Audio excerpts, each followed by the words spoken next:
The largest domain name dispute of the year, at least so far, was filed by the Clorox Company and involved a whopping 367 domain names, each of which contained the Clorox trademark.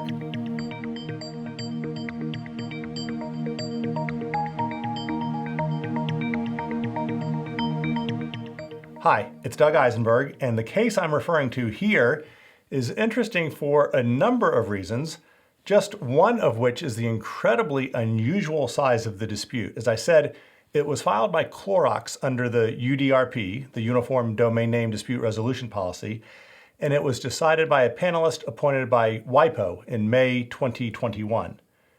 Now, before the pandemic that arrived in 2020, Clorox had never filed a UDRP complaint that contained more than a single domain name. In fact, until last year, Clorox had only ever filed 4 UDRP complaints in total. But COVID-19 apparently changed that. Clorox, of course, is the manufacturer of its namesake bleach and cleaning products, as well as other brands such as Pine Sol cleaners, Liquid Plumber clog removers, Glad bags and wraps, and Kingsford charcoal. The Clorox Company is publicly traded on the New York Stock Exchange and, according to its website, employs about 8,800 people worldwide and had sales last year in the amount of $6.7 billion.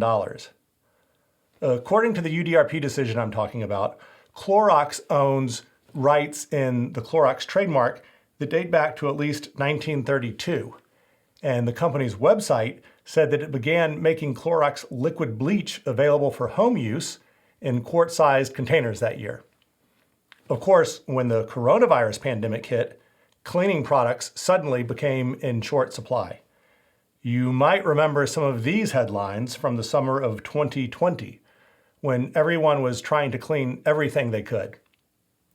And as I've talked about repeatedly in the past, the pandemic itself created a surge in cyber squatting activity and complaints under the UDRP, including those related to counterfeit Purell hand sanitizer and misleading vaccine websites.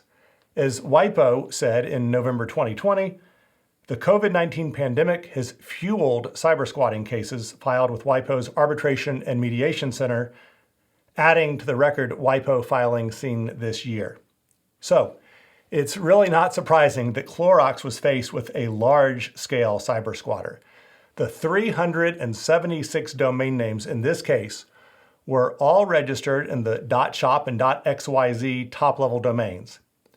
Each and every one of them included the Clorox trademark in its entirety, plus additional letters at the beginning or end of the domain names.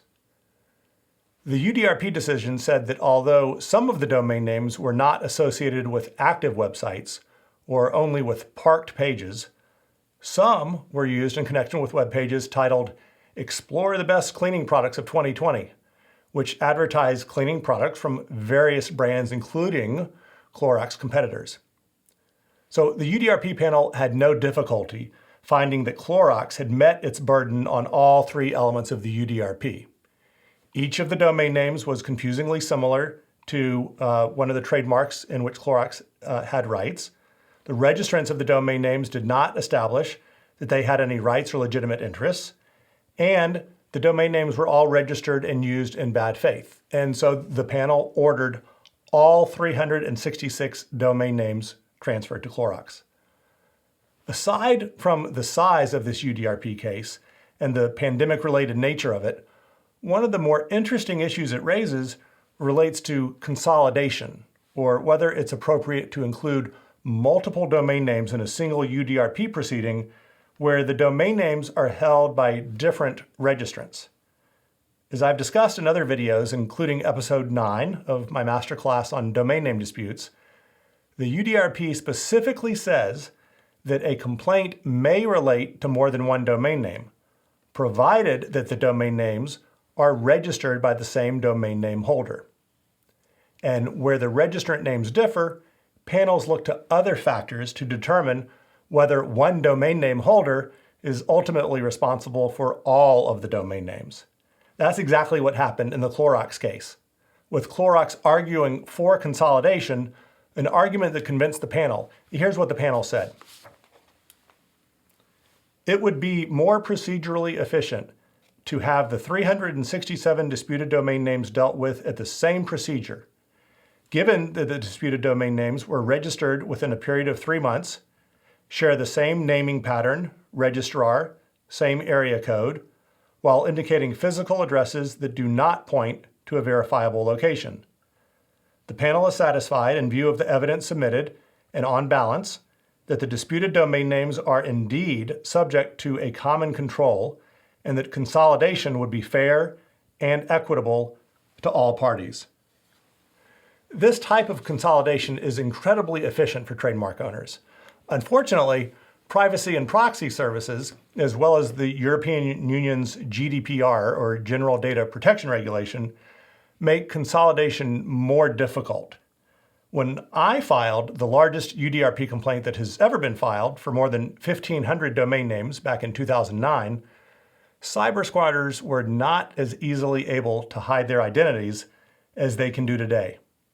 Still, when trademark owners can consolidate multiple domain names in a single UDRP case, they have a real opportunity, like Clorox, to clean up one big cyber squatting mess all at once. If you want to learn more about the UDRP, please check out my masterclass on domain name disputes, as well as other resources on my GigaLaw website. And be sure to subscribe to the GigaLaw YouTube channel to be notified of future videos discussing other UDRP cases. Thanks for watching, and see you next time online.